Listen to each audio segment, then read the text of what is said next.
So you've decided to take up mountain biking. The last couple of months have been mental and you thought, that's a good idea. I think I'll have a crack at that. Well, don't worry, you've come to the right place. Now, we're here to help you embark on your new mountain bike journey, but there are a few sort of tips and skills and essential bits of equipment you guys are gonna need, and I'm gonna run through those with you right now.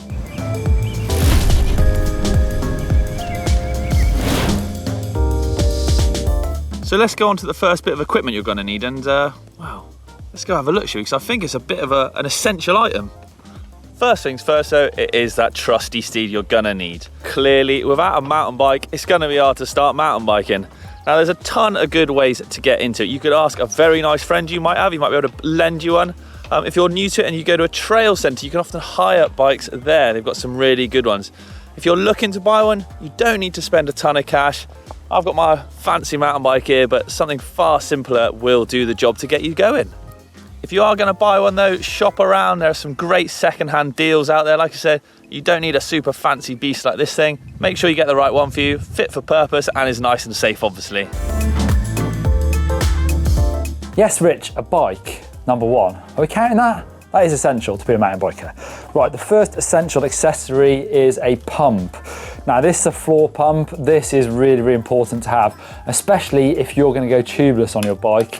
You might find it really hard with a mini pump to actually get any air into that tyre to seat the bead. So get yourself a floor pump. They might seem a bit of an investment to begin with, but they are so good.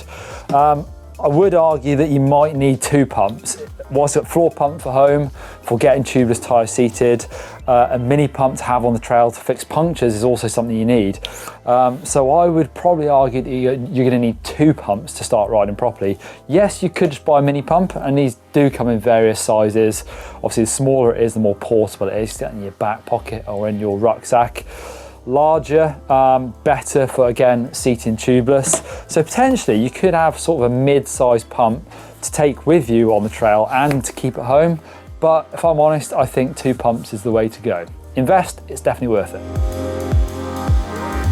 Without a helmet, you can't really ride. I mean, you can, but you shouldn't. You really shouldn't. I mean, please just don't. It's bloomin' dangerous. You've got your bike, but there's lots of different helmets to choose from. It could be a downhill helmet, a cross-country helmet, or an all-mountain type helmet, which is my favourite. Make sure you choose the right type of helmet for you. Those are the two biggest points done, and technically now you can go out and ride. But what's next?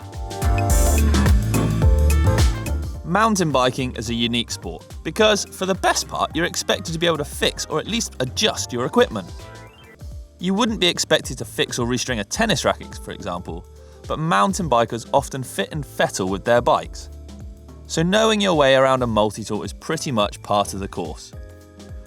There are some riders who will be able to strip down their forks and rebuild them faster than you can get a cup of tea, but the average mountain biker should be able to make sure their bike is in working order. The common basic check is the M check and can be done with a multi-tool and floor pump. So essentially, a multi-tool is an accessory number 2. There are some things that are inevitable with mountain biking. First one is you're going to have a good time. Second one is that you will get a puncture at some point. So you need to be prepared for that. So get yourself an inner tube, get yourself down to the local bike shop, get yourself at least one spare inner tube. And normally we're taking those with you on a ride as well. Hence why you want to take a mini pump, because we've all been there. You get into the middle of nowhere, you go on a brilliant ride, and then disaster. You get a puncture. If you haven't got the stuff to fix it, normally it's a long, annoying walk back to where you've come from. So pump and tube. Then two other things you should have really. Some tyre levers. So some tyres you will be able to get off by hand. We've done some videos on that in the past. So just sort of massaging the tyre into the middle of the rim and then pulling off. Others you will need tyre levers because they're so tight on the rim. You're gonna need these to help prise the tyre off, because no good having a spare tube if you can't get the tyre off. The other thing worth having is a puncture repair kit. So this is how you can fix smaller holes, or even fix, once you've put the new tube in, save your old tube, you might be able to take it home and fix with a puncture repair kit. Okay, there's a nice little shopping list of the essentials you should have when you're starting mountain biking. Of course, there's way more things you can buy, accessories, tools, that are gonna help you out and make your life a bit easier and a bit more enjoyable the more you get into riding.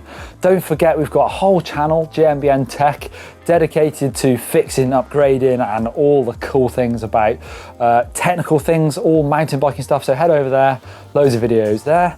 And don't forget to get involved in the comments down below, things that you can recommend to other people. Thanks very much and catch you soon. Hope you're enjoying Get Riding Week.